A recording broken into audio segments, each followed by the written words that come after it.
Continuando esse período de 1922, 1926, que é o período de recuperação, desequilíbrio externo e ajuste recessivo da economia brasileira. Então, dada a grande dependência do setor privado em relação aos bancos, em fins de 1924, aos bancos comerciais na ausência de um mercado financeiro desenvolvido, o choque monetário implementado em meio ao ciclo de expansão iniciado em 1922 teve impacto extremamente negativo sobre o desempenho da economia.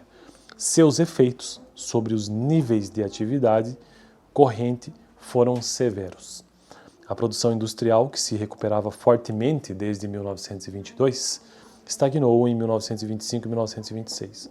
O investimento industrial, medido pelo índice de quantum de importações de bens de capital para a indústria, que voltaram a crescer aceleradamente desde 1923, caiu nada menos do que 24% em 1926.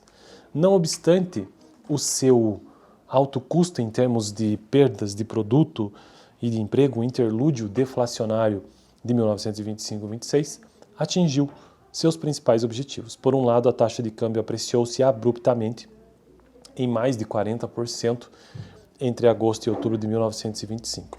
Por outro lado, sobre o impacto conjugado da perda de dinamismo da demanda doméstica e apreciação cambial, a inflação desacelerou rapidamente ao longo de 1925 e 1926. O nível de preços chegou a cair em 10%.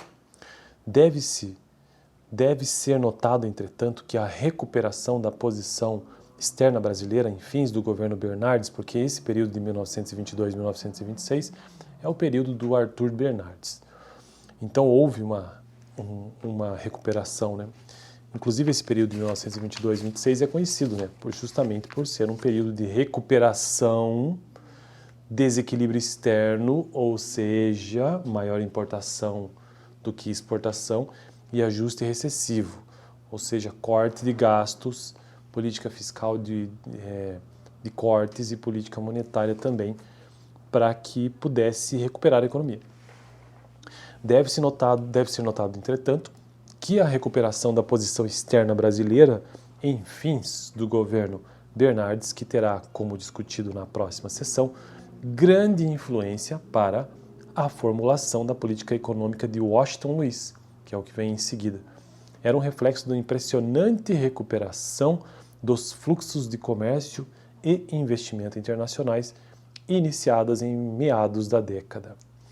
Bom, então é isso o vídeo de hoje. Se você quer entender um pouco sobre a história da economia brasileira, indico esse livro aqui. É um livro que eu indico mais ou menos, na verdade, porque é um livro difícil, tanto que eu estou tendo dificuldade de construir essa playlist aqui no canal, porque a forma como ele é construído não é didática. Mas aqui está o livro, que é a referência no Brasil sobre a história da política econômica do Brasil do período republicano, ou seja, a partir de 1889. E nesse período aí, até onde eu já cheguei aqui, que eu estou tratando da Primeira República, ou seja, até 1930, o Brasil passou por um boom econômico ali por volta da Era de Ouro, né, ali por volta de 1913, pouco antes da Primeira Guerra Mundial, por conta da movimentação dos capitais internacionais, por conta também dos ciclos econômicos que ocorriam no Brasil, do café, o preço do café, cacau, borracha, entre outras coisas. Então esse foi o boom. Mas daí veio a Primeira Guerra Mundial, levou todo mundo para a recessão, depois o Brasil enfrentou ainda mais uma recessão, teve um período de aumento ali, e nesse período de 22 até 26, para tentar se recuperar da crise econômica, então houve, como eu já disse, um governo ortodoxo, né? Ou seja, corte de gasto público, tentando encontrar o equilíbrio externo e uma forte recuperação. Se você quer entender um pouco mais de história econômica do Brasil, é preciso também tentar entender a história da economia do Brasil a partir de ciclos. Então é bom entender desde lá do início, né, de 1500 do descobrimento. Ciclo da cana-de-açúcar, ciclo dos minérios e assim por diante.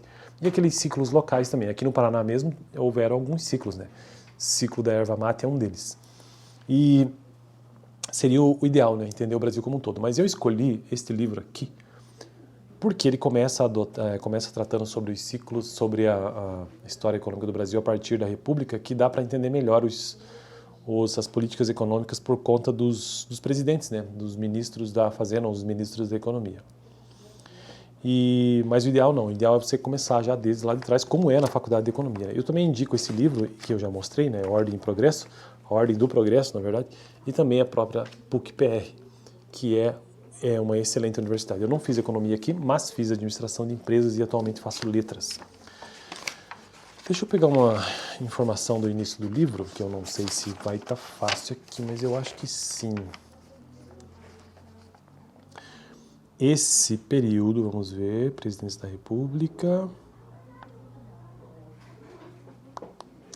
De fato, o Arthur Bernardes, né? Até o momento, quais presidentes eu já tratei aqui no canal? Manuel Deodoro da Fonseca, que foi de 89 a 91, período de Floriano, que foi de 91 a 94, Prudente de Moraes, que foi de 94 a 98, Campos Salles, que foi de 98 a 1902, Rodrigues Alves, que foi de 1902 a 1906, Afonso Pena, que foi de 1906 a 1909, Nilo Peçanha, de 1909 a 1910, Hermes da Fonseca, 1910 a 1914, Venceslau Braz, 1914 a 1918, Delfim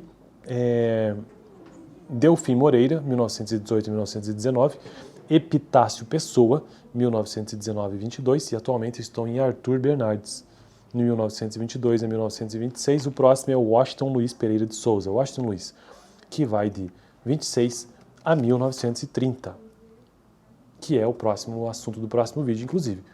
O boom e a depressão após o retorno do padrão ouro, 1927 a 1930. E eu fico por aqui. Valeu!